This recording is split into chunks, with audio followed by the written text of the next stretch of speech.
Olá, pessoal. Vamos lá. Esperando aqui o pessoal chegar. Ontem acabou que eu não consegui voltar, acabou a energia elétrica mesmo.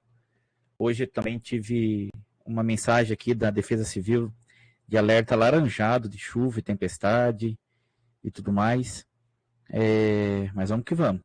Estava com dificuldade aqui também, mas agora está tudo funcionando. Espero que tudo corra bem. O pessoal vai chegando e conforme for chegando já vamos iniciando aqui nossa conversa. Muito bom, Leandro. Vamos lá. Lembrar escolha, permitir todos.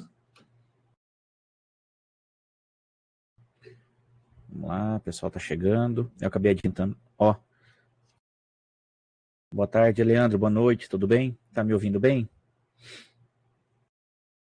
Leandro Soares.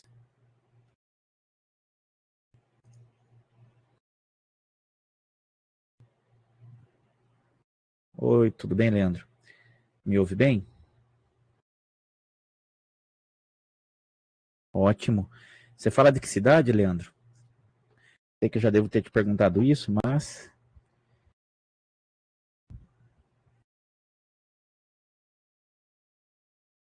Carmésia? Nossa.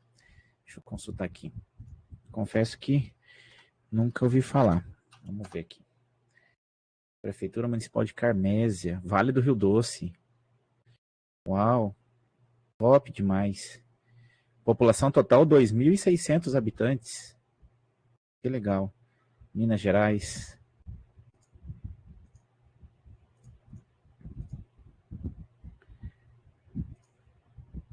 Bom, então você faz ideia do que é morar em cidade de interior, né? Então, ontem a chuva estava ali na esquina e aqui em casa já acabou a energia.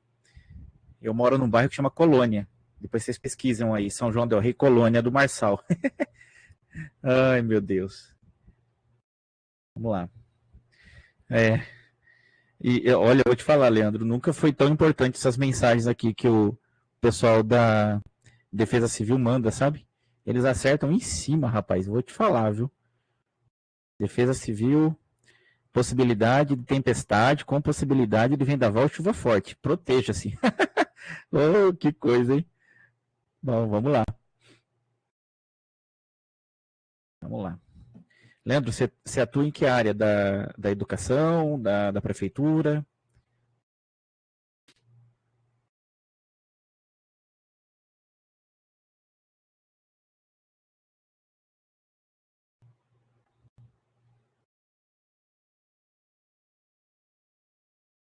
Assistente de secretaria de uma escola estadual. Que legal, parabéns. Deve ter quantos alunos a escola que você atua? Olha, que sonho de consumo, Leandro. Fica firme aí, viu? Fica firme aí que qualidade de vida é tudo.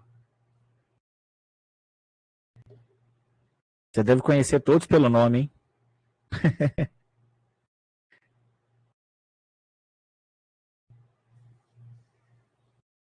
Imagino. Isso é bom demais.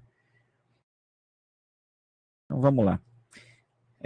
Ô Leandro, se por algum motivo durante a minha fala você parar de me ouvir, me manda uma mensagem aqui, por favor, só para eu também estar sempre atento. Legal. Então vamos lá. A contabilidade pública, né? Ontem eu iniciei minha fala dessa forma, mas acabou que a conexão foi perdida e tudo aconteceu.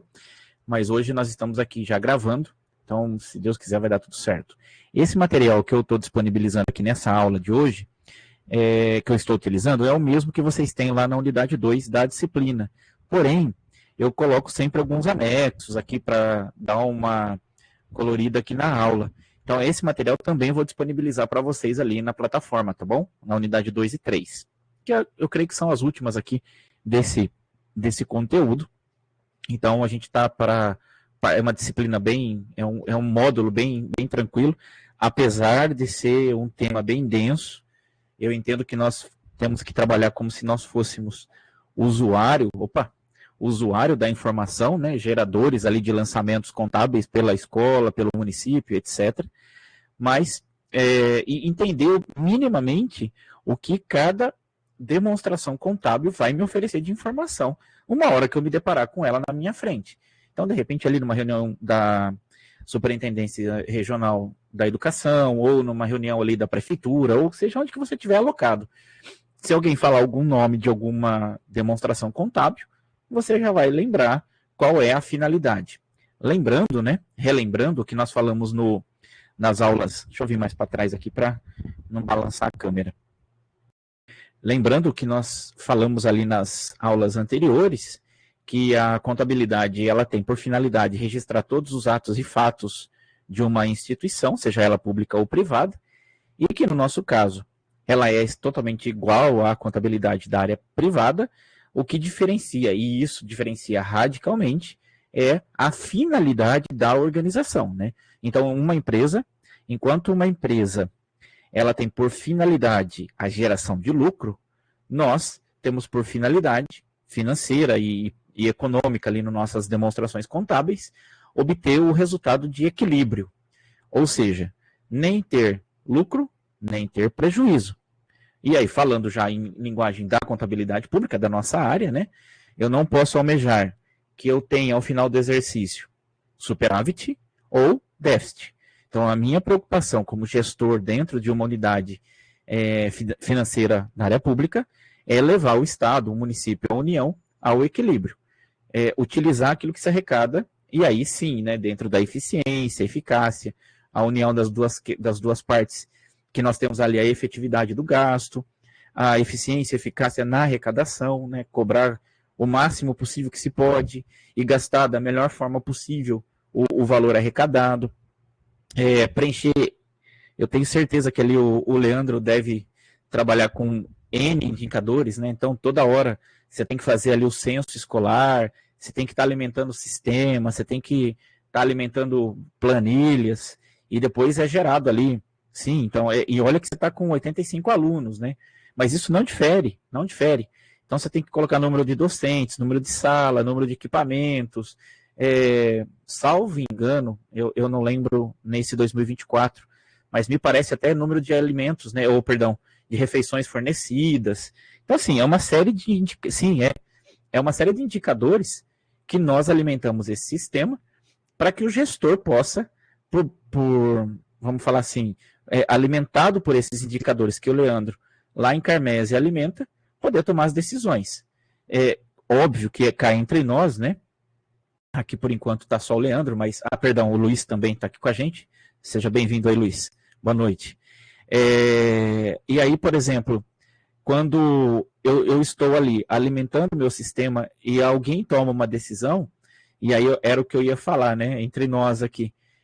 Muitas vezes a gente até discorda das decisões que são tomadas pelos decisores, né? Cada entidade vai ter um nome, né? Um ordenador de despesa, ou um secretário, ou um superintendente.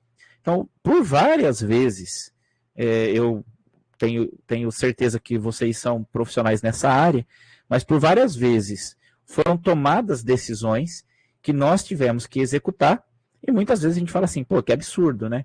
A pessoa está longe da sala de aula, a pessoa não põe o pé aqui dentro da escola para saber o que ela está fazendo. Mas isso é porque nós estamos num estado imenso, nós estamos num país imenso, que é um continente. Né? E eu estou falando com vocês, eu posso estar falando com alguém de São Paulo, de Minas, do Paraná, de qualquer lugar, do Tocantins. Vão ser as mesmas questões, vão ser as mesmas realidades. Né? Óbvio que se eu estou falando em Secretaria de Estado, eu estou ali atrelado a uma política pública do estado em que eu estou. Mas todo estado possui suas políticas públicas, que, claro, eu como servidor posso concordar, posso discordar. Nós aqui na Federal estamos passando por um processo que, ainda mais que nós somos da área de finanças, a gente ouve de um lado, governo bate recorde de arrecadação. Janeiro, por exemplo, foi um janeiro histórico em arrecadação. E, ao mesmo tempo, do outro lado, e aí nós aqui estamos, confesso que eu acho que eu falei com vocês isso na primeira aula gravada, que para a gente pouco importa quem é governo, quem é partido, ou nós somos gestores, né? Então eu estou falando com toda a tranquilidade nesse sentido.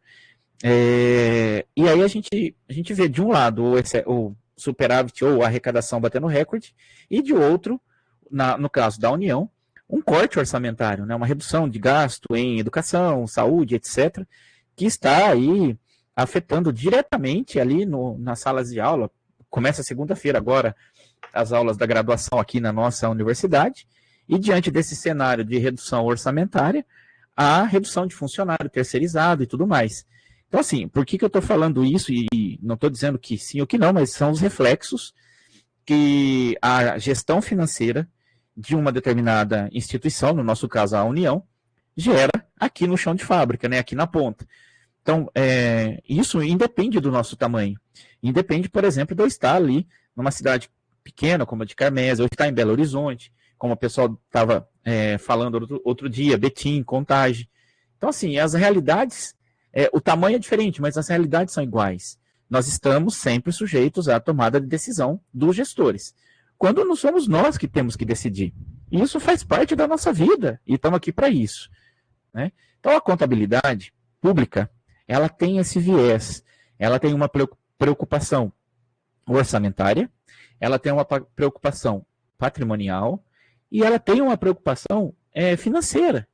Então, ao mesmo tempo em que eu estou fazendo lá a gestão da escola do Leandro, eu estou vendo a matrícula dos alunos, eu acho que é... como que é o nome do sistema de matrícula? Me ajuda aí, Leandro. CIMAD. E aí eu estou ali na gestão das matrículas, o realinhamento e realocação de alunos, não sei se é a realidade ali de Carmésia, mas alguns municípios, as escolas têm que ficar mandando aluno de uma para outra, transporte escolar e etc.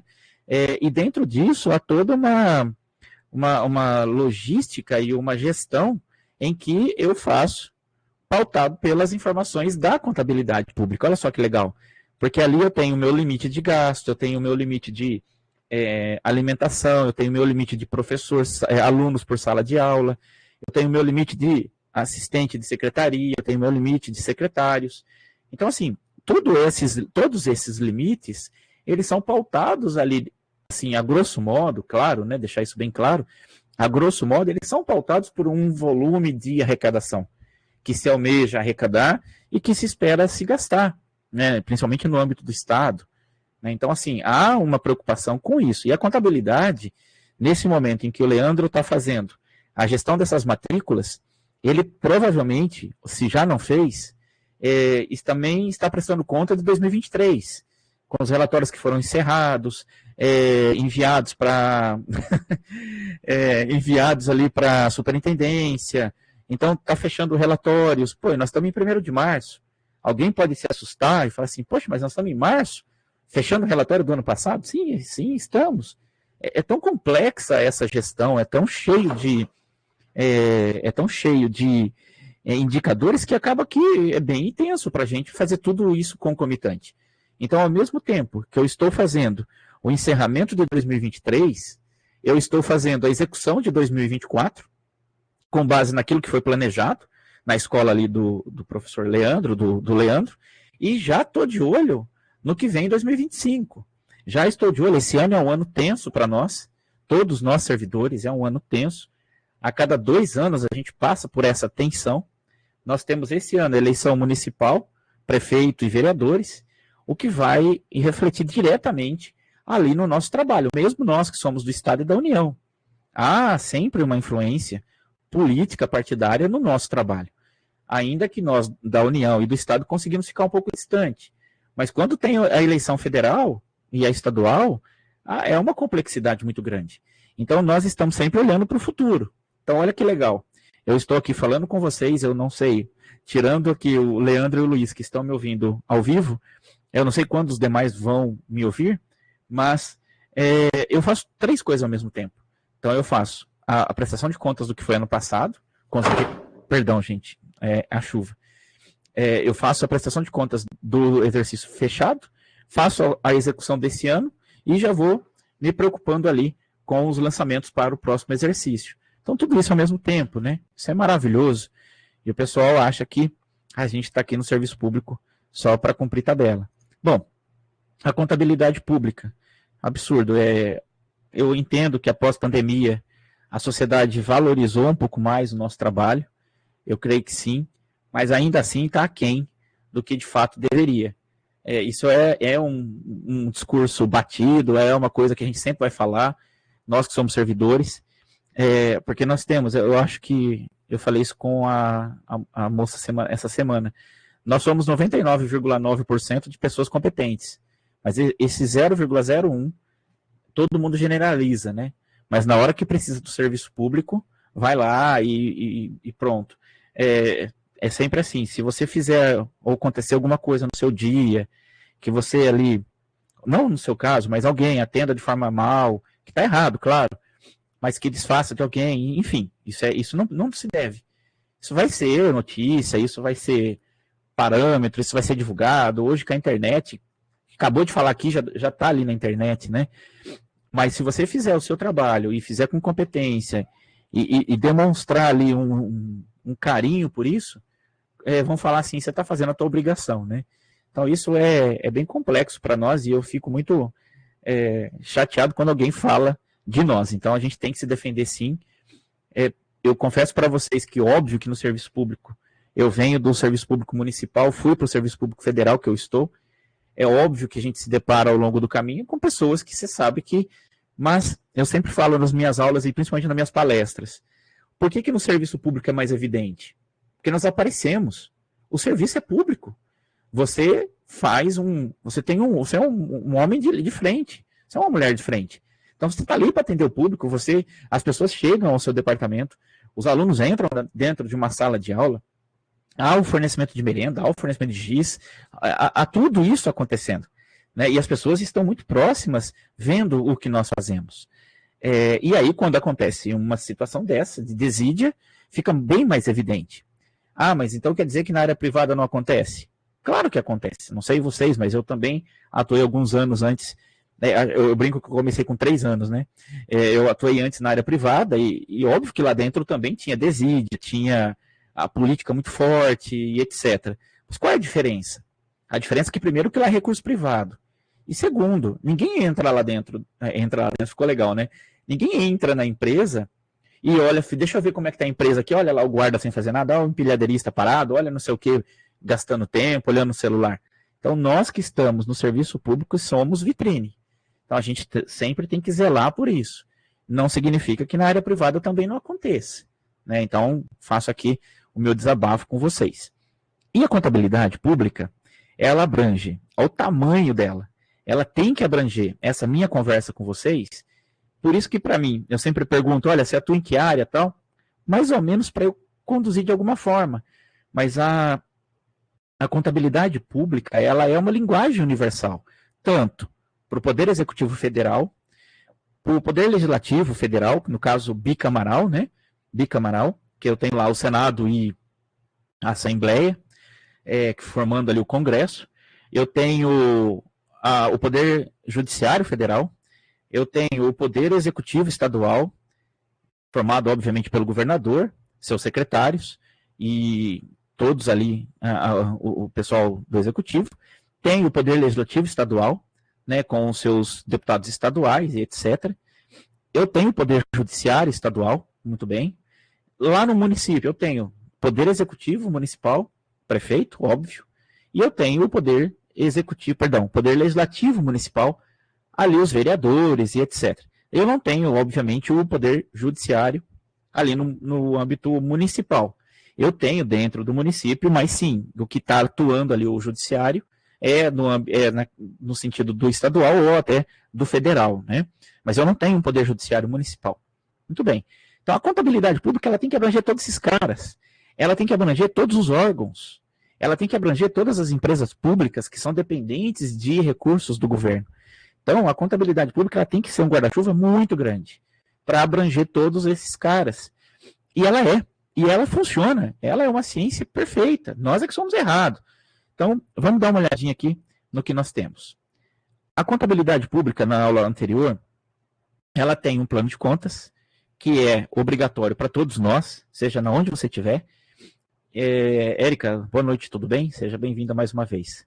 Espero que hoje dê certo, né? Acho que a Érica estava comigo ontem e viu o sofrimento que foi aqui. Mas a contabilidade pública, ela tem um guia que nós chamamos de plano de contas. A contabilidade privada também tem, só que a contabilidade privada, cada empresa pode ter o seu plano de contas estruturado, óbvio que seguindo umas regras da lei de empresa de capital aberto, a 6.404, ela tem que seguir aquela lei, mas ela pode ali dentro manipular o seu plano de contas da forma como ela bem entender. Nós, do setor público, não podemos. Por que não podemos? Boa noite, Érica. Por que não podemos? Justamente para que eu possa ter essa conversa com vocês, independente de qual município ou estado ou união, ou união não, né? Dependendo de qual é o ente que você esteja, a gente consegue falar de contabilidade pública porque eu tenho um plano de contas padrão. Então, o de pirona é de pirona na tua cidade, na minha, na união, no estado, no município. Então, a lógica da contabilidade pública é essa. E para isso, ela é dividida, o plano de contas. Eu estava falando aqui com o Leandro, que eu via o tamanho do município que ele mora. Morar em interior é essa festa, né? E eu recebi uma mensagem aqui da Defesa Civil, que hoje tem chuva. Mas vamos lá. Mas se a gente passar de 20 minutos, já é aula dada, né? O pessoal brinca na sala. Já passamos. E aí, olha só. A gente tem um plano de contas dividido em 3 naturezas da informação. Natureza patrimonial, orçamentária e de controle. Todas as contas do plano de contas que começarem de 1 a 4 estarão contidas dentro da preocupação patrimonial. E nesse momento, o que eu peço a vocês é que se preocupem da seguinte forma. O que é a questão patrimonial da área pública? A questão patrimonial são todas as coisas que envolvem bens, móveis e imóveis, são valores depositados no banco, são valores retidos de algum fornecedor, são salários que eu tenho a pagar de servidores, são fornecedores que eu tenho a pagar, merenda escolar para receber. Às vezes, eu não sei se nas escolas que vocês atuam, possui ali um estoque, um almoxarifado de merenda escolar, na onde que eu vou sempre ficar armazenando ali os alimentos antes de ser, obviamente, produzidos, manuseados, e ali eu tenho que me preocupar com a questão de data de validade, eu tenho que me preocupar com a segurança alimentar daquele estoque. Então, isso é o patrimônio público. E a contabilidade pública, ela vai trabalhar com esses elementos. Então, por exemplo, eu não sei necessariamente, e aí eu confesso que eu não sei mesmo, mas no tempo em que eu atuei no Estado, as escolas elas não faziam licitação de itens que eram enviados pelo governador. A escola faz a licitação, eventualmente, para aquele dinheiro direto na escola, para aquele caixa ali que ela acaba administrando e os recursos que ela recebe. Mas ela não faz a licitação, por exemplo, para coisas que o Estado envia. Mas eu tenho que preencher 1 zilhão de relatórios, que eu tenho 85 alunos, que esses 85 alunos comem 3 vezes ao dia, e eles estão em fase de crescimento, e eles comem um prato do tamanho de uma bacia, e eu preciso de alimentos, eu preciso de gênero, eu preciso de gás, eu preciso de sal, eu preciso de vinagre, eu preciso de macarrão, eu preciso de um tanto de coisa para abastecer, e esse tanto de coisa que eu tenho, eu recebo a cada tempo. Então, por exemplo, passo o caminhão lá, não sei, na escola que vocês atuam, passo o caminhão lá deixando os gêneros a cada semana, a cada 15 dias. Eu tenho que ficar fazendo essa análise de estoque, para que não acabe lá no meu estoque, para que eu não fique sem gênero para as cozinheiras, para as merendeiras, para que as crianças não fiquem sem alimento. Olha que coisa legal. Só que, para o alimento ser comprado, há necessidade de que alguém faça uma licitação. Então, eu vou fazer uma licitação para comprar macarrão parafuso. Delícia, hein? Uma hora dessa, falar de macarrão parafuso. Ai, Leandro, você foi boa. Tá bom, né? A água a gente que se vira, né? Para fazer o leite virar leite. Mas tá bom, pelo menos a gente tá recebendo leite em pó. Cleia, tá chegando aí? Fala, Cleia, tudo beleza? Seu microfone tá desligado. Tudo bem, professor. Boa noite. Boa noite. Desculpa por ontem, viu, Cleia? Mas a chuva acabou com a gente. Tranquilo. Mas a aula estava marcada para hoje às 16h30? Isso, eu pedi para adiantar porque eu recebi de novo mensagem aqui para queda de energia. Então, vamos torcer que dê tudo certo. Sim. Mas nós não passamos muita coisa ainda não. Sim, Tá bom. além dos relatórios, temos que licitar nos 2 recursos, na agricultura familiar e no mercado comum. Isso só leite também. Tamo junto, Érica. Eu acho que o leite ele é a refeição mais completa, né? Acho que não precisa de carne, de sal, não precisa de nada. Dá leite para todo mundo e broa. E broa não, né? E boa, porque nem broa tem. Se a gente tomar o leite da escola. Agora, vamos falar a verdade, hein? Eu não sei se isso é um paradigma. E ainda você tem que separar agricultura familiar, mercado comum. E, Érica, se você me permite, essa aula está sendo gravada, eu vou falar com vocês sobre isso depois ao vivo, tá? Um dia que a gente estiver numa mesa conversando. Mas olha só, eu tenho que fazer tudo isso e... eu estava falando de paradigma. Eu confesso a vocês, eu estou indo para 23 anos de idade e eu ainda me lembro da merenda da escola lá em São Paulo, no interior, onde que eu estudava, em Americana. Era assim, uma coisa maravilhosa e... pois é, 30%. E se você não fizer isso, Leandro, você vai ser preso, porque você vai desviar recurso do leite para outra coisa. E quando a gente fala que desvia recurso, o pessoal acha que a gente está levando para casa, né? E você quer ver quando o Leandro troca de carro, compra uma moto, lá, ó, já tá pegando dinheiro da merenda. Só por Deus. Mas eu lembro quando eu tocava o sinal e a gente saia correndo, eu sempre era o primeiro, a merendeira era a minha amiga, e eu comia, já voltava para a fila no final com o prato comendo. Tempo bom. Falar para você, viu? Eu creio que a merenda escolar é uma coisa que a gente guarda na cabeça e para sempre. Mas vamos lá, tô até sentindo o cheirinho de merenda aqui. Eu lembro que, não sei, aqui em Minas, mas em São Paulo tinha um programa que a gente levava um baldinho e eles deixavam a gente levar merenda para casa. Né? Porque só para vocês terem ideia, a merenda não faz parte dos 25%. A merenda escolar ela é assistência social. Porque muitas crianças fazem da merenda uma das suas principais refeições do seu dia. Então é interessante isso, né? E aí eu lembro que eu levava um baldinho. Era festa em casa. Quando tinha leite com chocolate. O leite, né, o Leandro? Mas deixando as partes nostálgicas para lá. A contabilidade, ela tem então essa preocupação patrimonial. 1, 2, 3 e 4. Então o leite em pó lá do Leandro está contabilizado no estoque. Então, alguém fez uma licitação, alguém fez essa compra, algum vencedor entregou esse leite em pó, que vai entregar lá na escola do Leandro proporcionalmente à quantidade de alunos matriculados e ali no censo registrado. Muito bem. Esse leite, ele fica, depois que eu compro, no estoque. Dentro desse estoque, ele está... Eu sempre pergunto assim para o pessoal, as mercadorias que eu tenho no meu estoque, seja lá no Senai, da CLEA, seja onde for, as coisas que eu tenho no meu estoque, elas estão à minha disposição para eu utilizar da forma como eu me interesso. Claro que na área privada com uma finalidade, na área pública com outra. Mas enquanto o leite em pó está inserido nesse meu estoque, eu não o misturei e não entreguei ali ao aluno, ele está no meu estoque. Então, eu só fiz o seguinte no momento. Olha só que legal. Eu peguei dinheiro que a sociedade pagou em tributos, peguei esse dinheiro que estava no meu caixa, ali na contabilidade, dentro do meu ativo. Olha só que legal. Então, eu só peguei esse dinheiro que estava no meu caixa, comprei o leite em pó, e o leite em pó, enquanto eu não utilizar, vai ficar no almoxerifado, vai ficar no meu estoque. Ou seja, eu troquei dinheiro com itens.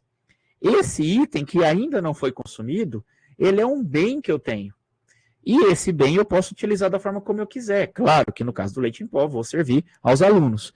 Mas olha que interessante, eu só peguei dinheiro do caixa e converti em estoque.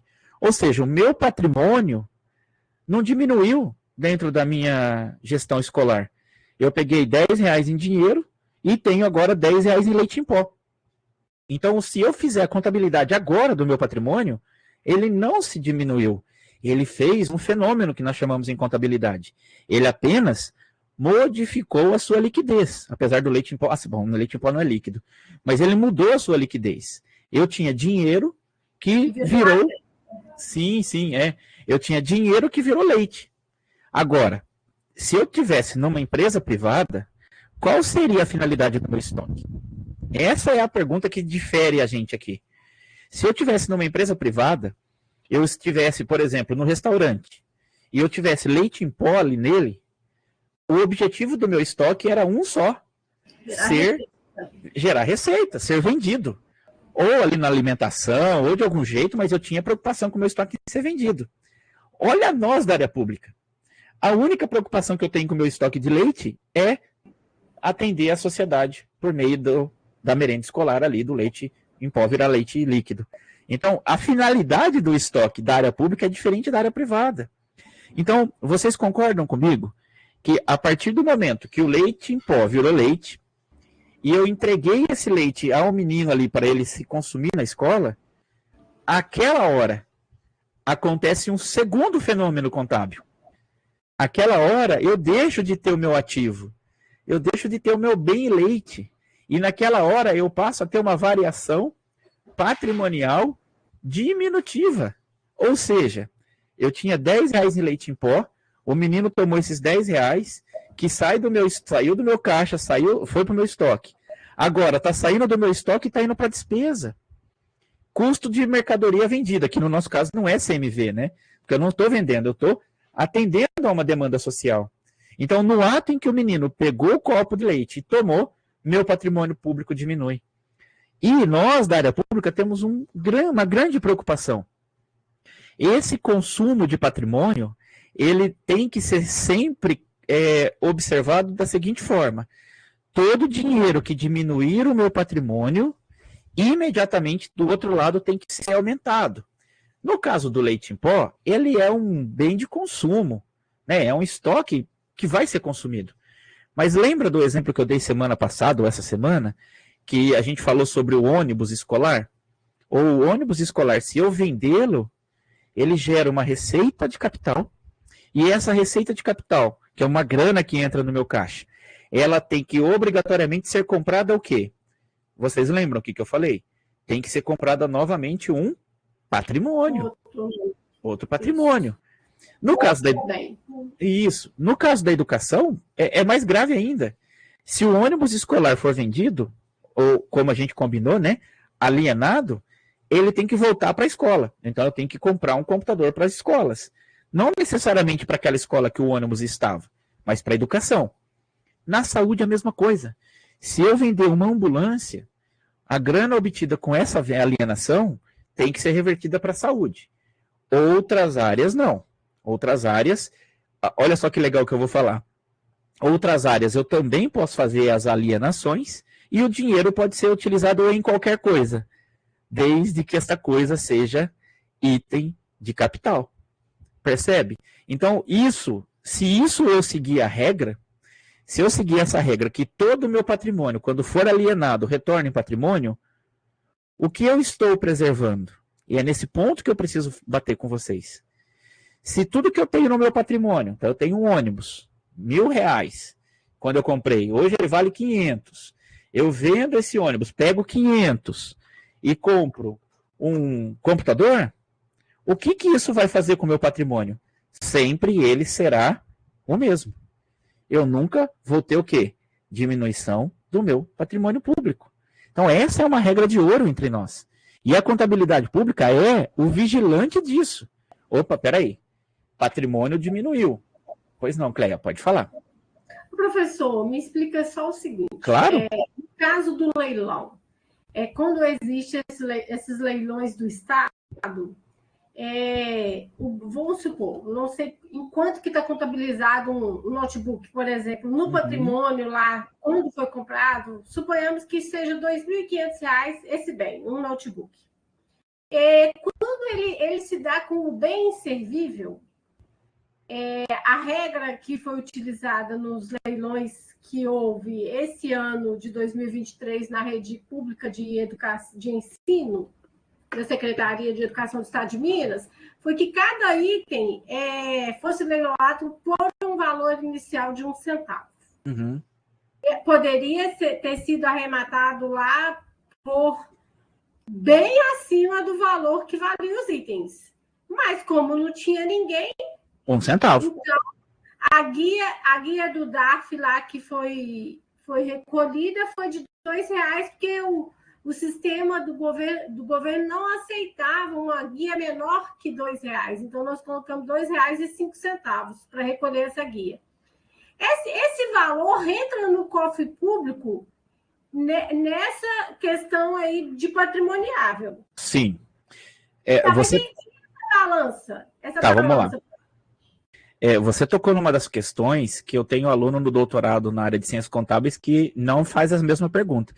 Então, eu vou, se você me permite fazer uma brincadeira com você, é nessa hora que a gente desmaia, a internet cai, a gente vai embora. Alô, não estou te ouvindo.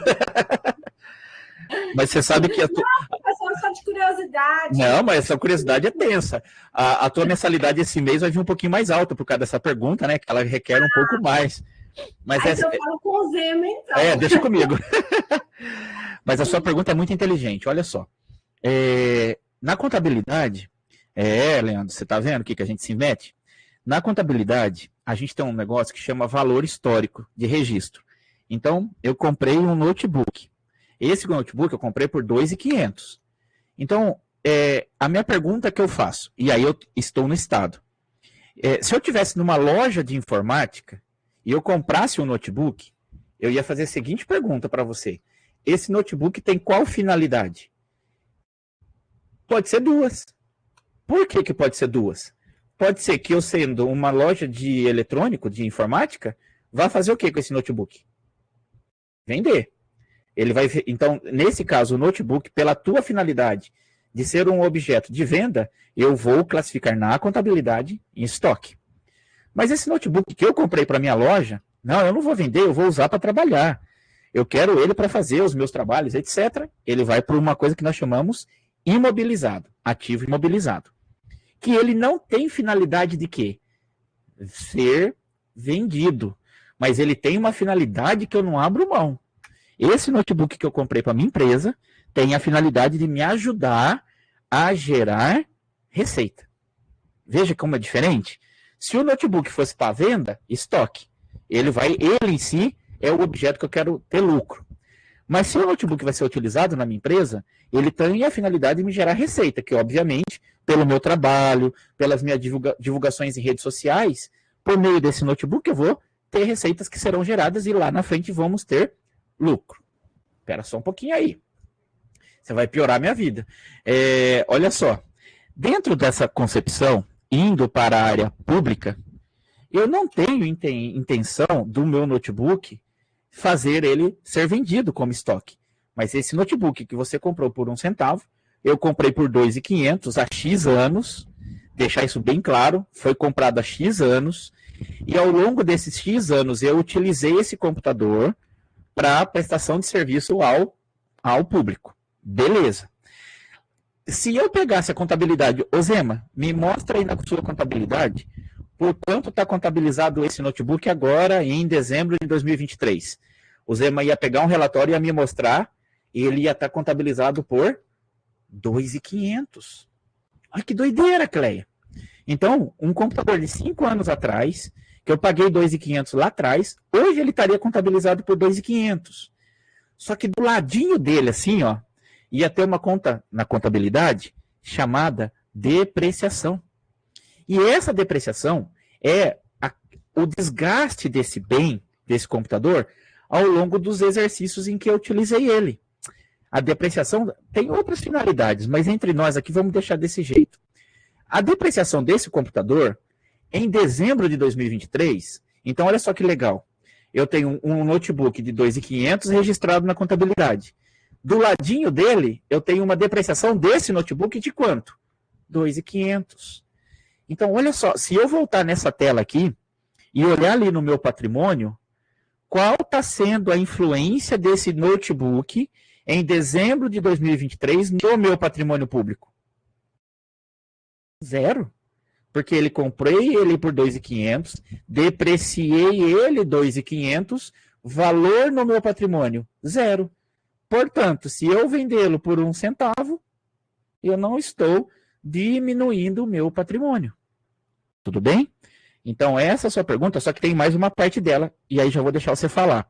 Olha só, eu na contabilidade pública, ao fazer isso, no Estado, por exemplo, optou-se, e eu concordo com essa opção, seja lá quem teve essa ideia. Mas eu entendo, e quem fez isso no Estado também entende assim, que o mercado se ajusta. O mercado é o cara que só visa lucro. E vamos parar de tampar o sol com a peneira. O objetivo principal de uma empresa é ter lucro. Se eu vejo um leilão, e olha, tem um notebook lá por 1 centavo. Ah, mas ele, se eu consertar, eu vou vender ele ainda. Eu vou dar um lance de quanto? Para se colocar na cabeça do empresário. O lance que ele vai dar, vai estar passando a conta na cabeça dele assim.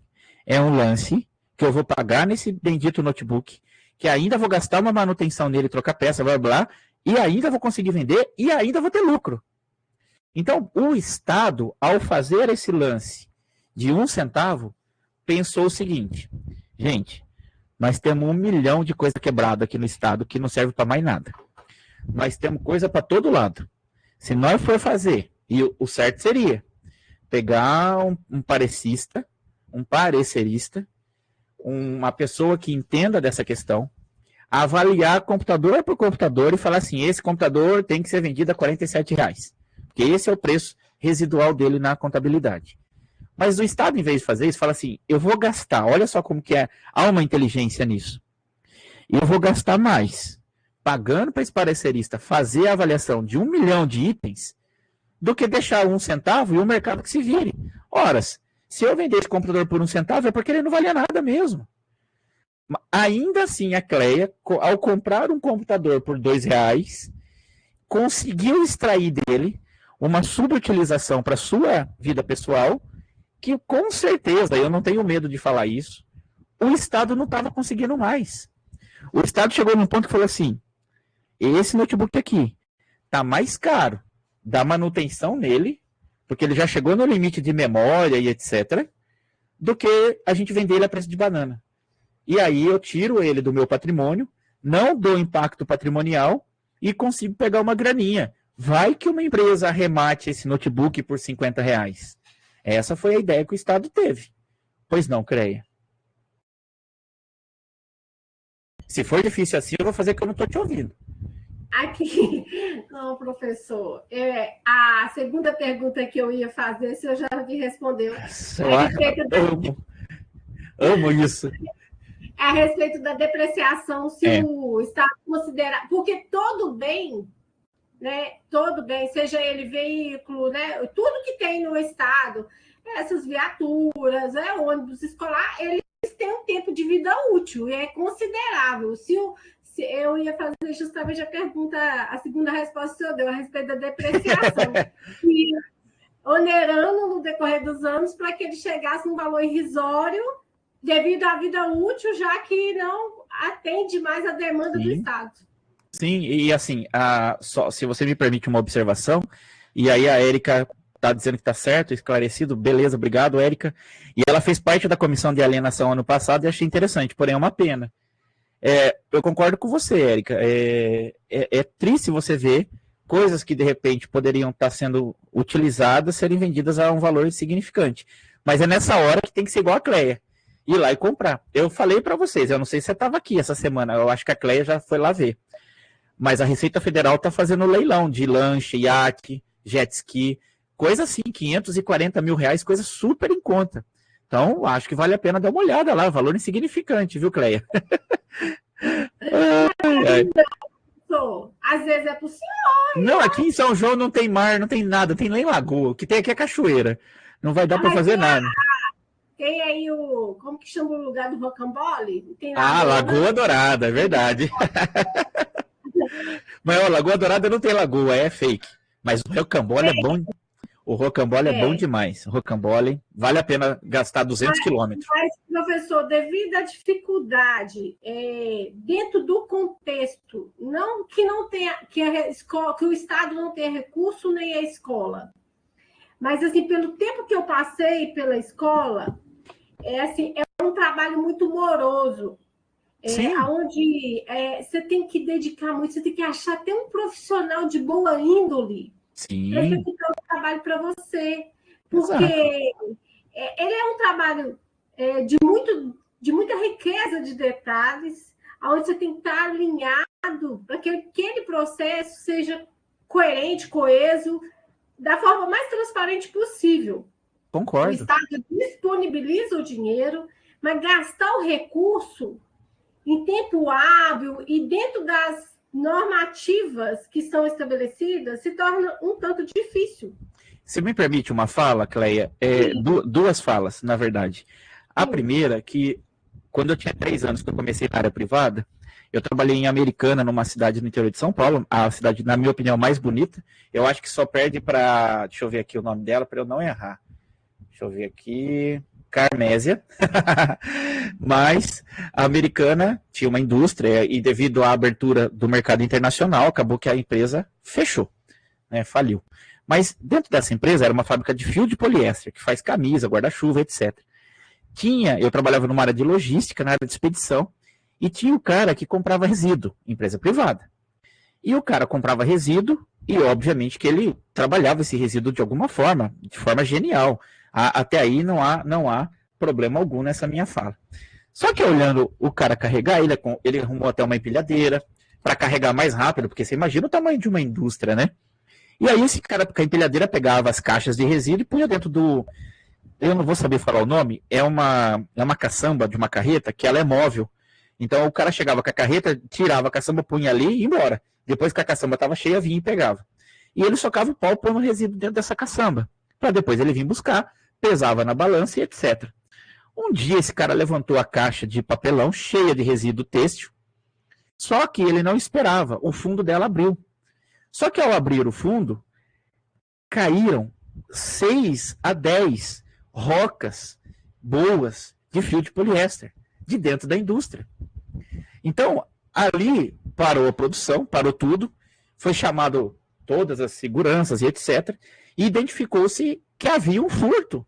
Olha só, o cara do resíduo, e agora posso falar porque já faz 1000 anos e a empresa já até faliu, o cara do resíduo tinha um acordo com o cara dentro da produção, que a hora que o cara da produção chegava para jogar o resíduo, jogava junto ali dentro do resíduo as rocas. Parecia um queijão desse tamanho assim, de fio de poliéster, com 30 quilos. Aquilo valia ouro dentro do resíduo. E o cara, por isso que ele tinha pressa em carregar resíduo. Quanto mais resíduo ele carregava, mais o fio de poliéster ele levava a preço de lixo. E isso numa empresa privada. Alguém soube disso? Não, ninguém soube. Porque era uma empresa privada. Então, assim, a índole, eu concordo com você plenamente, Cleia. Mas se você me permite, só inserir uma fala na tua fala. A índole está no ser humano. A índole está no ser humano. Para que haja corrupção no setor público, tem que ter um corrupto da área privada. Para que haja uma licitação fraudulenta, tem o cara lá do lado, que está ganhando grana para ganhar aquela licitação. Então, beleza. Pois não. Pode falar. Eu venho da área privada. Antes de entrar na escola, eu venho da área privada. O meu ramo era supermercado.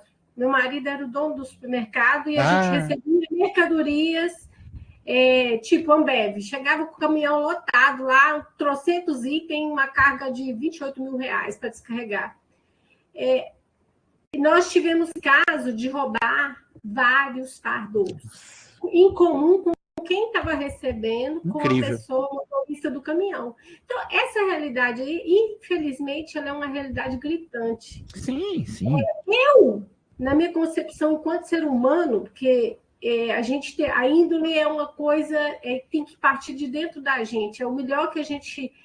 O nosso tempo aqui é tão curto, que a gente, no máximo, vai viver 100 anos. Eu pretendo viver isso, viu, professor? Mas, se a gente fosse avaliar o tempo que a gente vive, ele é tão curto, e a gente está aqui com uma missão. Então, eu vejo que não é que é difícil o serviço do Estado, eu acho que ele tem que melhorar mais ainda. Claro. Mas... No sentido aí, por quê? Essa é uma forma de maximizar o recurso público e atender ao máximo as pessoas que realmente necessitam, seja na área da saúde, da educação e de tantas outras. Não, e nós mesmos. Nós mesmos. A gente também é usuário de serviço público, a gente quer o melhor. Sim, eu utilizo muito. Eu vou em posto de saúde, vacina.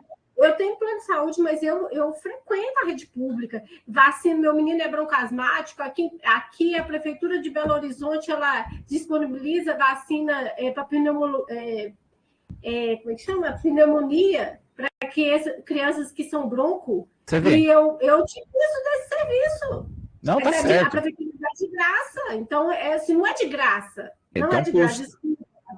Não é de graça. Nós pagamos imposto, nós contribuímos. Então, o que falta, talvez, é um pouco de conhecimento da população, de tantos direitos que nós temos muitos direitos. Nós temos deveres, mas nós também temos muitos direitos. Concordo.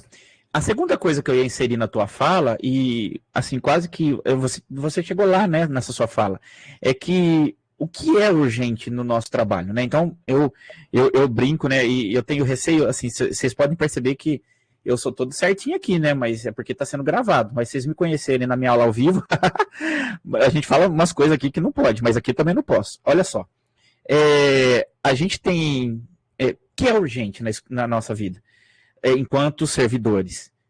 Isso aqui é urgente. Não é urgente. Isso aqui, aí eu brinco na aula e falo assim, eu não estou falando pro cara que trabalha no pronto-socorro. O cara chega lá, alguém acidentado, tal, o Bertassi falou que não tem nada urgente. Não, aquilo é urgente, pelo amor de Deus. Mas vamos lá. Eu trabalhei lá na prefeitura do município X e chegava o secretário de saúde para mim e falava assim, Bertassi, estou precisando urgente de 4 pneus para ambulância, senão ela vai parar, ela não vai transportar mais paciente e a culpa é sua. Eu sem nenhum medo. Eu só tive um medo do dia que eu precisei ir para o hospital lá tirar a vesícula, aí eu fiquei com medo. Mas eu sem nenhum medo falei assim para ele, tá bom. Então isso aqui é urgente. Aí, sabe o que ele falou para mim? Ele falou assim, Cleia, isso aqui é para ontem. Aí eu olhei para ele e falei assim, por que você não pediu antes de ontem, então? Porque agora a tua incompetência acabou sendo a minha. Gente, vamos ser sinceros, pneu não gasta da noite pro dia. Poxa, mas a ambulância anda 24 horas? Claro que sim. Mas quanto tempo leva para uma ambulância gastar 4 pneus? Sei lá, 1 mês? 2? Beleza, compra 12 e deixa. A hora que tiver faltando 8 pneus para acabar, compra mais 12. Porque vai levar 45 dias o processo licitatório. Mas demora muito. Demora porque eu sou incompetente em pedir os pneus antes deles acabarem. Eu não tenho a visão estratégica do negócio. E aí, essa minha incompetência faz o processo ser demorado. Eu fico absurdado em alguns municípios que agora está abrindo licitação para material escolar, agora está abrindo licitação para coisas... Poxa, mas, gente, a gente sabia que as aulas iam voltar. A gente sabia. Vamos pegar o exemplo da pandemia. Nossa, eu fiquei muito chateado. E com a gente mesmo. Poxa, teve escola que não voltaram às aulas, obviamente, né? Mas havia a possibilidade de se dar manutenção nelas enquanto as escolas, as crianças não estavam lá. Teve uma época em que a gente não podia sair, mas a gente podia ir para o trabalho, etc. Gente, as escolas podiam ter dado manutenção. Aonde eu trabalho podia ter dado manutenção. Não, chegamos lá, tinha seringueira crescendo lá dentro. Tudo bem, foi um período de caos, mas olha só, depois tudo ficou urgente. E na hora que ficou urgente, Cleia, processo licitatório, vão pedir dispensa por calamidade. Tudo bem, a calamidade aconteceu, achei exemplar a forma como nós fizemos a gestão orçamentária. Mas a gente sabia que a aula ia voltar. E esquece pandemia? Esqueço. Vamos lá, dezembro acabou. Nossos alunos foram embora em dezembro. Vamos voltar agora. Nossas aulas aqui na Federal voltam segunda. Ano passado, quando isso aconteceu, sabe o que aconteceu?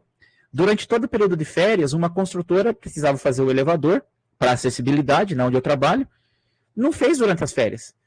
Primeiro dia de aula, primeiro dia a construtora lá. Quem conseguia dar aula? Sabe? Então, assim, são coisas, e isso acontece no serviço público. Aí você vai falar que é falta de dinheiro. Me perdoa, que bom que isso está gravado. Isso não é falta de dinheiro, isso é falta de competência de quem... De planejamento. Exatamente, falta de competência de quem toma a decisão. Exatamente. Uma escola particular, o serviço tinha sido feito. Aí está a diferença, infelizmente, se eu estiver errado, o senhor me corrija, né? Os colegas aí também podem me corrigir, mas aí está a diferença do setor público e do setor privado. Porque o privado, na minha concepção, eles fazem um certo planejamento, por quê? Tem-se o lucro, então existe aquela vontade, a palavra nem é essa, mas existe decisão. uma existe essa necessidade de estar mostrando algo novo. O menino que estuda numa escola particular, o que a escola queria? Que ele chegasse lá, nesse tempo todo que ele ficou em casa, e achasse uma escola maravilhosa. É ou não é, professor? Concordo. Né? E Nossa. Que a escola pública, mesmo tendo recurso, mesmo estando fechada, mas não houve esse planejamento. Eu sei que as dificuldades foram muitas, porque o governo disponibilizou, não sei se aí em São João do Rei foi assim, mas aqui em Belo Horizonte teve distribuição de alimentos, porque como a escola do Estado, ela atende crianças que a única refeição que ela faz... Sim, é a merenda. É da escola. E eu estou numa região aqui em Belo Horizonte que eu posso falar que é privilegiada, que eu estou no Barreiro. E a escola que eu trabalhei durante 1 ano e 2 meses, 14 meses, é uma escola polo de nível bom, de conceito pela Secretaria de Educação, onde ela é referência para funcionários da rede pública, tipo assim, filho de diretor, filho de inspetor. Então, assim, às vezes o menino mora longe, mas ele vem estudar ali na escola que eu trabalhei, porque a escola assim é uma escola que tem uma boa referência.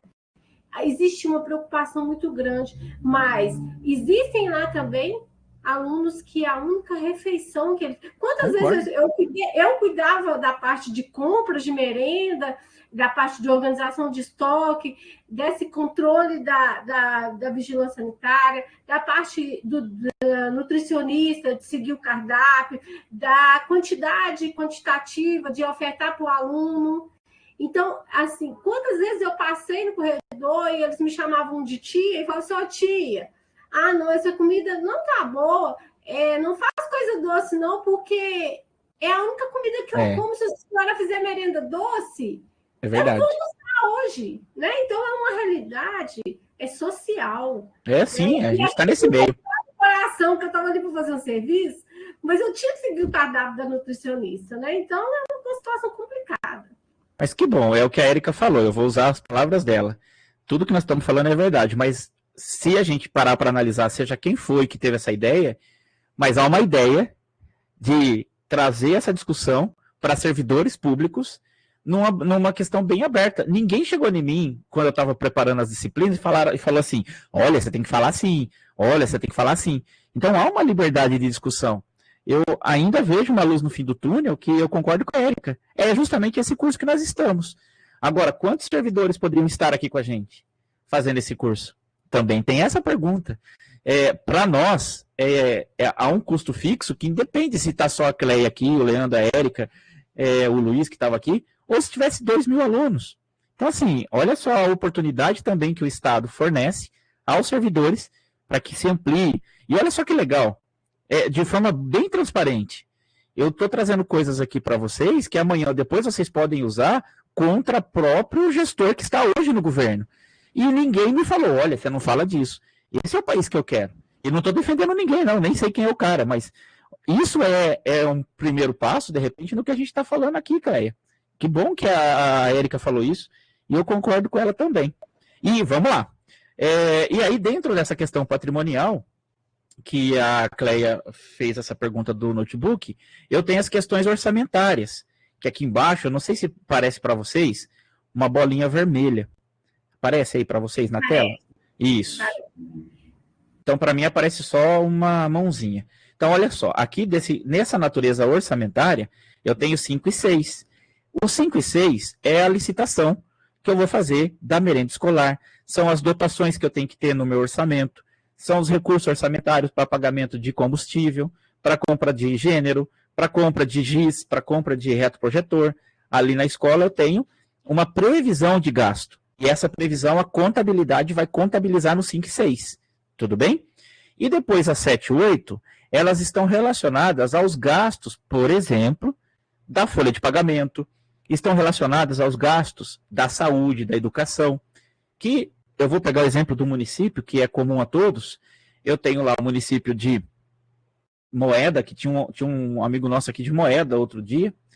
Deixa eu ver aqui para Carmésia. Tem o município de Carmésia, ele obrigatoriamente tem que gastar 25% do que ele arrecada na educação, no mínimo. Então, olha só, eu arrecado IPTU no município, arrecado ISS e arrecado IPVA. 25% desse valor, obrigatoriamente, no mínimo, vai para a educação. Então, lá na contabilidade pública do município, eu tenho conta 7 e 8, que registram a entrada desse recurso e a necessidade de utilização. Então, quando eu recebo R$1.000 em IPTU, provavelmente a casa do Leandro deve estar dando aí esse ano uns 4, 5 mil reais de IPTU. Quando eu recebo lá o IPTU do Leandro, por exemplo, eu pego 25% disso e separo na minha conta ali do Banco do Brasil, ou Banco Caixa Econômica Federal, ou qualquer banco que seja. Então eu tenho lá R$1.000 que entrou de IPTU, R$250 eu tiro desse banco e ponho na conta Banco do Brasil Educação, por exemplo. E aí eu tenho um caixa separado só para gastar com a educação. Então essas contas que eu uso são as 7 e 8. Portanto, meus amigos, uma única coisa que acontece na prefeitura, ou vamos à prefeitura aqui para a gente falar igual. Uma única coisa que acontece na prefeitura, eu posso ter lançamento nas contas patrimoniais, orçamentárias e de controle. E eu vou mostrar para vocês, ao vivo, aqui, um exemplo. Esse aqui eu já falei com vocês. Vou mostrar aqui para vocês, ao vivo, um lançamento do município de Carmélia. Vamos lá. Hoje Carmélia vai ficar no Trend Topics lá do Twitter. Deixa eu ver se eu estou falando certo. Nome. Tá, beleza, beleza. É isso mesmo. Carmélia. Visite Carmélia. Hashtag. Bom, Carmésia. Misericórdia, Leandro. Tá difícil para mim. Então, eu estou lá em Carmésia, na prefeitura. E dentro dessa prefeitura, na sua cidade, Carmésia, tem Eu Amo Carmésia na entrada? Fala que tem, Leandro. Porque foi uma coisa que todo mundo fez, gastou dinheiro com isso. E a gente não tinha onde... Ah, sabia. Tem na praça, e essa praça está no centro. E tá lá Eu Amo Carmésia. Poxa vida, incrível. Mas se precisar de comprar alguma coisa para a escola, tem que ver, porque, nossa, tá difícil. Bom, dentro desse cenário, eu tenho lá em Carmésia a arrecadação de IPTU. Então, beleza, eu vou falar de IPTU com vocês. Então, aqui, para mim tá bem pequenininho, mas deixa eu ver se eu consigo aumentar. Melhorou. Então, aqui eu tenho IPTU e eu tenho o lançamento inicial da lei orçamentária. Então, eu acho que lá em Carmésia eu vou arrecadar R$1.000 de IPTU em 2024. E aí o orçamento é feito pelo Executivo e aprovado pelo Legislativo. Eu, na contabilidade lá do município, fiz esse lançamento sem medo de errar. Debitei a conta 5 e creditei a conta 6. O que isso quis dizer? Eu estou com uma previsão inicial de IPTU de R$1.000 para uma receita de arrecadação R$1.000. Então, a hora que chegou dia 1º de janeiro de 2024, o contador da Prefeitura de Carmésia, ao acessar ou ao dar entrada ali no orçamento, o sistema, obviamente, que faz esse lançamento automático, debitou a previsão que eu tinha ali pela aprovação da LOA e creditou uma receita que eu espero arrecadar ao longo do exercício. Muito bem. Essas academias tem aí, né, Caio? Aqui também, mas tá bom. Outro dia eu vi uma lá que a coitada veinha tava quase morrendo. Falei assim, tá fazendo mais mal do que bem. Mas vamos. E olha que aqui na universidade tem curso de educação física, tem 50 alunos precisando de estágio. Era só pegar um, pôr lá o dia inteiro, mas tá bom. Pensar é difícil. Bom, e aí... Isso seria uma utilidade pública. Geração de renda para a população, ao invés de ficar fazendo portal para a cidade, né, professor? Mas é bonito. Na minha cidade... Eu gostei lá. Eu fui esse final de ano na minha cidade, tinha lá. Eu Amo Americana, achei bonito. Mas é caro.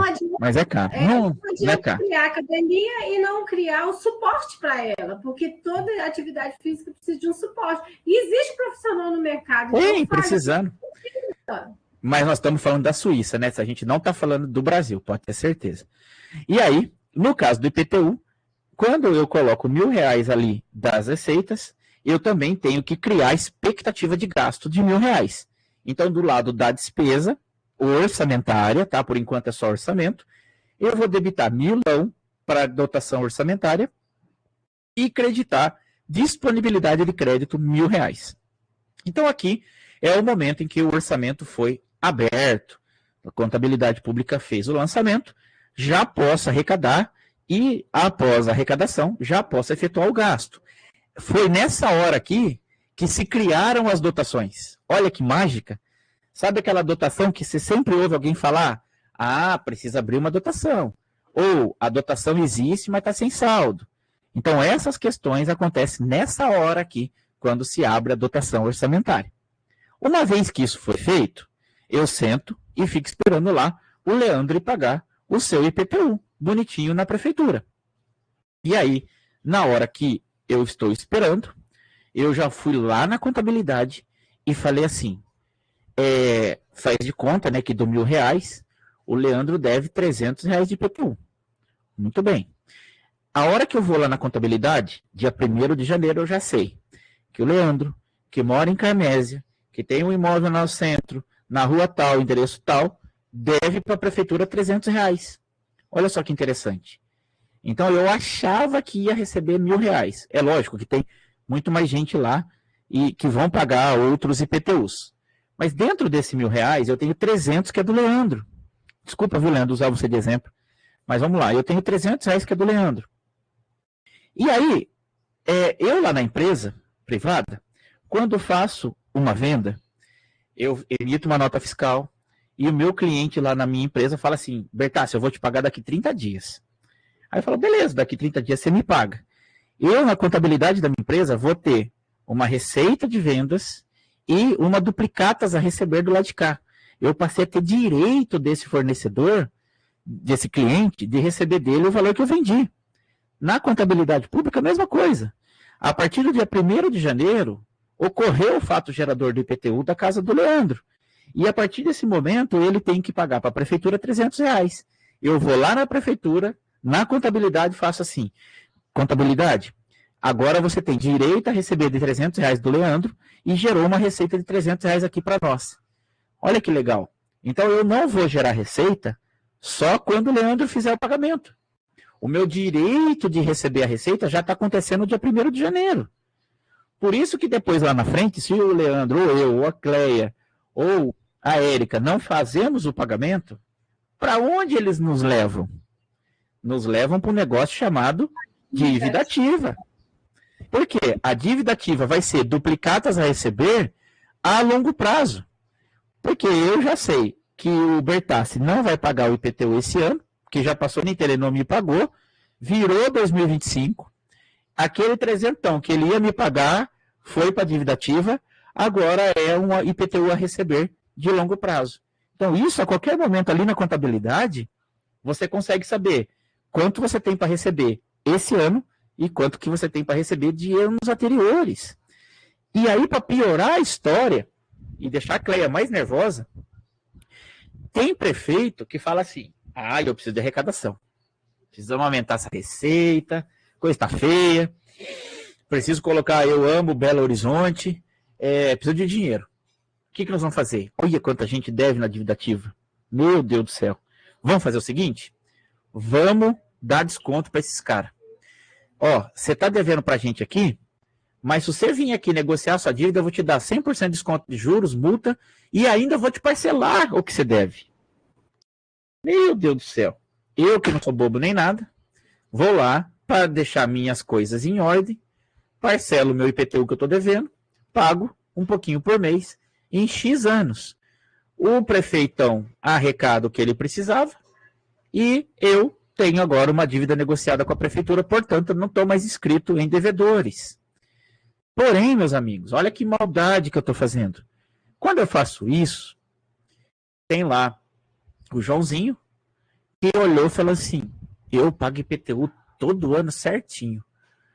Puxa vida, deixei de pagar Recardo Eletro, deixei de pagar Casas Bahia para pagar o IPTU.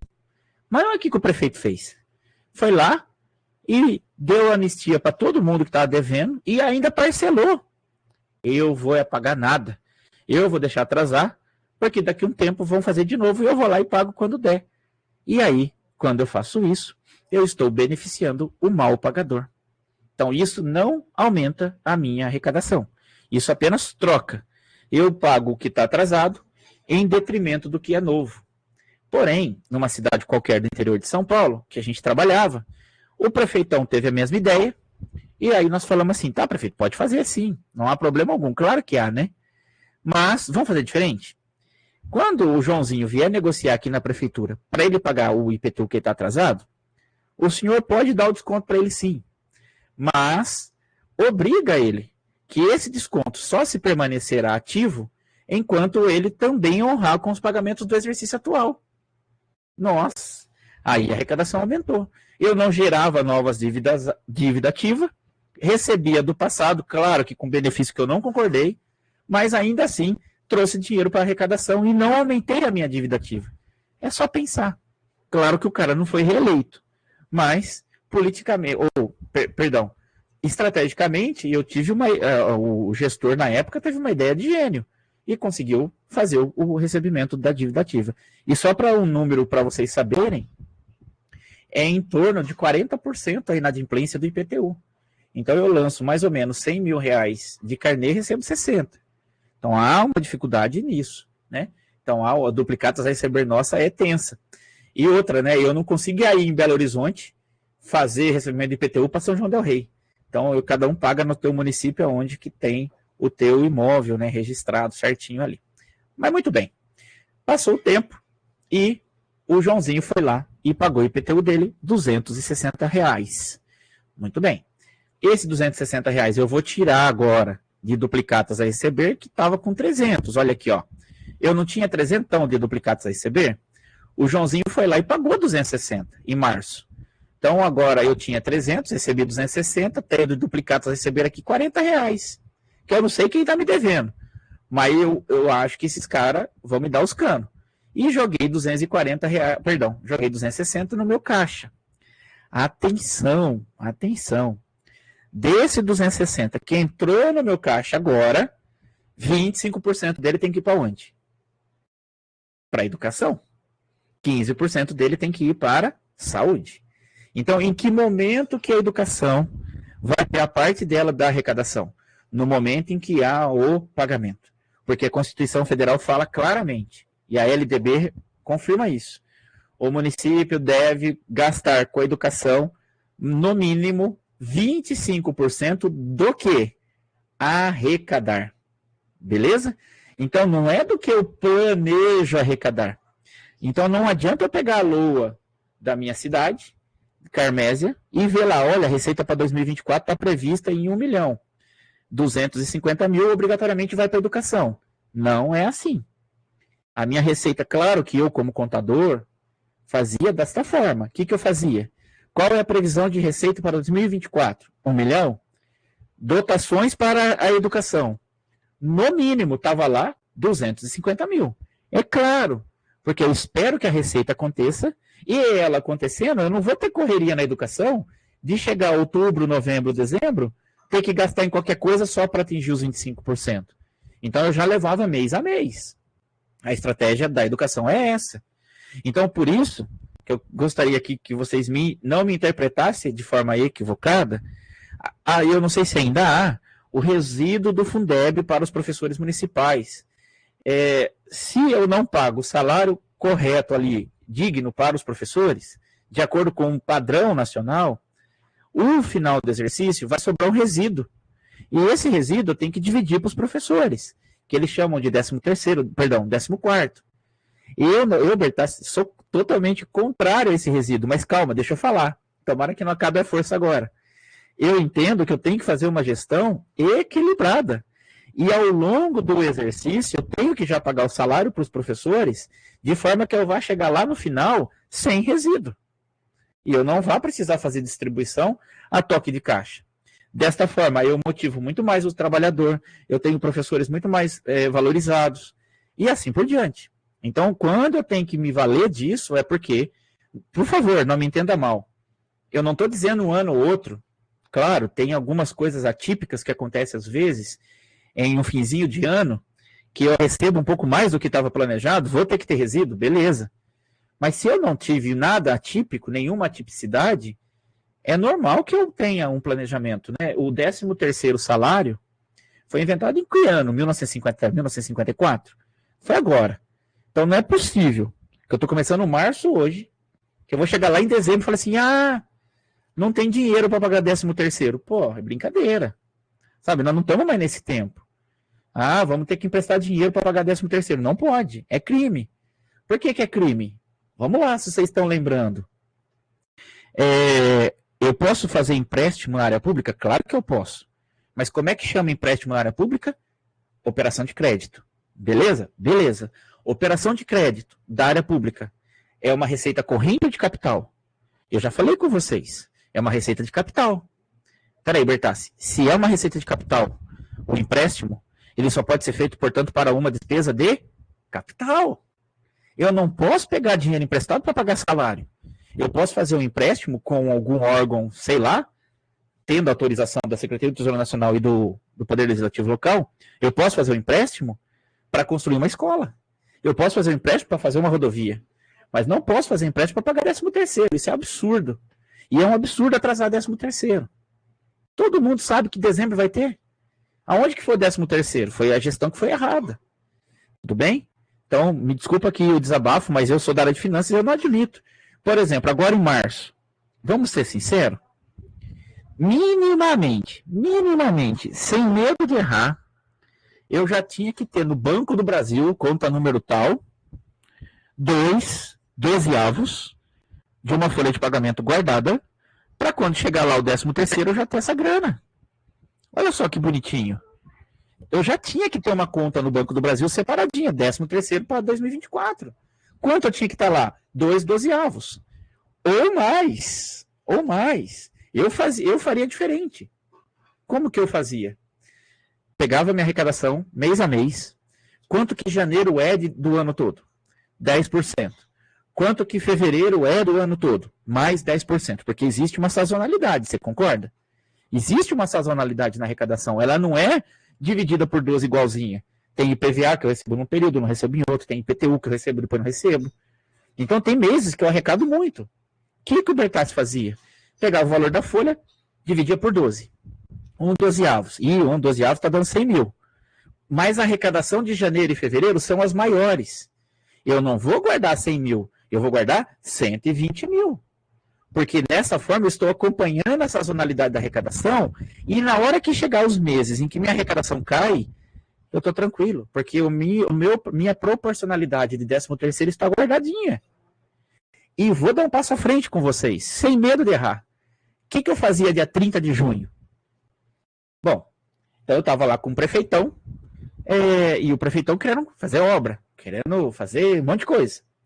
E eu, como financeiro, querendo pagar a conta. Tudo bem. O que nós fazíamos dia 30 de junho? Coincidentemente, dia 30 de junho é metade do ano. Ou seja, 6 meses já se passaram. 6 meses o trabalhador já trabalhou. Nesses 6 meses que ele já trabalhou, se ele morrer, se ele for mandado embora, se ele pedir a conta, o que eu já tenho que pagar? Metade do 13º. São 50% do ano. Opa, peraí. Se o Bertassi fez o que prometeu para vocês e foi guardando dinheiro no caixa, você concorda que dia 30 de junho eu já tenho que ter metade do 13º de todo mundo depositado? E, meus amigos, eu vou te contar um segredo. O prefeitão ficava de olho nessa grana. O governadorzão ficava de olho nessa grana. Eu ficava muito pressionado. Assim, esse cara vai querer pegar esse dinheiro para pagar, fazer alguma coisa e vai acabar o dinheiro porque eu não tenho para pagar depois. O que nós fazíamos? Até 30 de junho, pagávamos a primeira parcela do 13º por servidor. Limpava meu caixa, mas tirava uma pressão financeira da minha vida. Da minha vida não, né? Da vida do caixa do órgão público. Porque eu tinha grana, tinha já obrigação, e se eu deixasse aquela grana, ela ia ser mal utilizada, e na hora que eu tivesse que pagar de fato, eu não teria grana para pagar. Então foi feito um decreto aprovado pelo Legislativo, uma legislaçãozinha nesse município, porque eu também não posso fazer de cabeça, eu tenho que ter autorização do Legislativo, autorizou, fez a política que quiseram fazer, porque eu sou amigo do servidor, faz o que quiser, mas eu tirava a pressão do meu caixa, dia 30 de junho, pagava metade do 13º e tchau o problema. Entendeu? Isso é gestão. Eu tô nem aí quem era o partido do prefeito, quem é o partido do governador. Nós estamos aqui para falar de gestão. Agora, eu não admito, por exemplo, na escola que eu trabalho, chegar novembro eu tenho que gastar, e isso acontece aqui na Federal, chegar dezembro, novembro, eu tenho que gastar um monte de coisa, porque senão o dinheiro vai embora. Eu preciso gastar? De fato, eu preciso, tenho essa necessidade? Então eu vou ver as minhas necessidades. Mas beleza, isso a gente vai conversar depois. E aí os 260 foi pago, eu baixo lá meu orçamento, porque eu tenho uma previsão de arrecadar 1.000.000 de IPTU, debito 260 que já recebi, e pelo orçamento lá na contabilidade, só fico esperando 740. Beleza. Nas contas de controle que eu falei para vocês, eu separo o dinheiro, porque do 260 eu vou ter que gastar 25% com educação e 15% com a saúde, no mínimo ali no município, né? E aí eu já tenho esse controle certinho ali pelo banco. Aí a Cleia vai falar assim, nossa, Bertassi, mas se isso fosse feito, não tinha dor de cabeça. Isso tem que ser feito. Isso é obrigação. Eu não posso chegar no final do ano e inventar tablet para comprar para a molecada para atingir os 25%. Pelo amor de Deus, eu tenho que ter gasto efetivo. E aí eu tenho um problema na contabilidade pública. Não pensa que eu não tenho problema também. E qual é o meu problema na contabilidade pública? Lembra, vocês vão lembrar. Eu falei para vocês, só um minutinho, Cleia. Eu falei para vocês de duas legislações que eu trabalho. A Lei 4.320, lá de 1964, da contabilidade, a Lei 101 de 2000, Lei de Responsabilidade Fiscal. Mas eu não tenho uma lei que se chama Lei de Qualidade Fiscal. E eu não tenho hoje um parâmetro que possa penalizar um gestor pela utilização, eu não sei se eu vou falar corretamente, minha concordância verbal uma hora dessa já pela má utilização do recurso público. Agora, se ele fez a licitação certa, se teve as participações obrigatórias, se o edital foi feito corretamente, se os concorrentes participaram, a ponte foi feita, não me importa que não tenha rio, o carimbo está batido certo, está tudo certo. Então, eu não ainda tenho indicadores de efetividade. É isso que eu preciso. Existe um projeto de lei, não sei aonde, se está no Senado ou na Câmara Federal, existe um projeto de lei de qualidade fiscal, que traz exatamente essa conversa que eu estou tendo com vocês. E sabe o que ela vai criar no município? Que é o que eu lembro? No estado também. Ela vai criar o gerente municipal. Vai ser um cara concursado, que obrigatoriamente tenha formação na área de direito, finanças e blá blá blá, que vai fazer isso que nós estamos falando. Apurar os indicadores de resultado, que hoje nós não temos. Por favor, Cleia. Professor, é uma opinião minha, né? Eu acho assim que a educação ela contribui muito na evolução do ser, né? Sem das dúvida. Pessoas. E uma das disciplinas que eu acho que falta no sistema seria essa de planejamento. Educação financeira. A educação financeira. Seria ela, não vou falar que ela teria que começar lá no primário, não. Mas se ela começasse lá pelo 5º ano, onde os meninos já estão alfabetizados, essa é um processo, né, que eles vão desencadeando no decorrer dos anos. Concordo. Mas eu acho que se essa disciplina ela entrasse, melhoraria muito a condição de vida das pessoas. Com certeza. Até para interpretar os direitos e os deveres que nós temos. Porque essa questão de que fulano não pagou o IPTU, eu também não vou pagar para me ter o desconto. Exatamente. E que o Estado, ele querendo ou não, bom ou ruim, ele é o pai para todos. Se você desempregou, perdeu o plano de saúde, é onde você cai na rede pública. Exatamente. Você precisa de educação, você não está dando conta de pagar, onde que seu filho vai cair? Na rede pública. Então, bom ou ruim, ele acolhe todo mundo, é igual o SUS. Não presta, vamos ver mesmo, ele é o melhor. Não, igual o SUS não tem. Essa é uma opinião. Não, você está certa, Cleia. Eu entendo que o serviço público, e se você quiser, a Erika está dizendo que é incrível a sua colocação, eu concordo. Por isso que assim, é importante vocês estarem comigo, senão eu fico falando só com a câmera aqui, e em 20 minutos eu passo conteúdo. Você vê, o tempo passa, a gente não vê, isso que é legal. Na área pública, eu tenho um problema da não eletividade. O que isso quer dizer? Se eu vou ali no shopping BH e eu quero comer um McDonald's, que lombriga eu tô do McDonald's, diga-se de passagem, a gente vai lá para comer o McDonald's, você pede, primeira coisa que o cara fala, débito, não, ele pergunta se quer com batata maior, etc, mas ele pergunta, é débito ou crédito? Enquanto você não paga, seu pedido não vai para a mesa. Ou seja, você não recebe o lanche enquanto você não pagou. Vai nós, lá na escola de Carmésia, o Leandro chegar e falar assim, ô menino, vem cá, deixa eu ver seu carnê de IPTU. Ih, rapaz, esse ano seu pai não pagou IPTU não, você não vai poder estudar aqui. O Leandro vai preso, algemado, dentro do camburão, com um gás lacrimogênio. Então nós não podemos separar quem paga de quem não paga. Isso para nós, da área pública, muda a água para o vinho. Por que muda? Eu não posso.